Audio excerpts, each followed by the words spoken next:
How to fix Messenger last seen not showing problem. Hi everyone, welcome to the channel. This is Rose and I'm here to guide you on how to fix Messenger last seen not showing problem. Watch the video till the end and without any further ado, let's dive right into the video. First of all, launch Messenger app. Log into your account. Tap three-line icon at top left corner. Select your icon at top right corner of the screen. Now tap Active Status and make sure to toggle the button on for show when you are active. Once you do that, exit from Messenger app.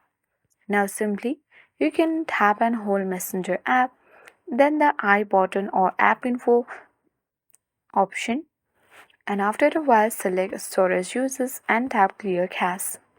Come back, select Permissions option and make sure to allow all the app permission. Once you are done with that, you need to check whether your app is up to date or not. If not, open Play Store or App Store, and if you see any updates, simply tap update button and update it to the latest version. Then after that, your issue will be fixed of last seen not showing on Messenger. That's all for today. Hope this video helped you. If you are new to our channel, hit the like button and subscribe. Thank you for watching and see you in the next video.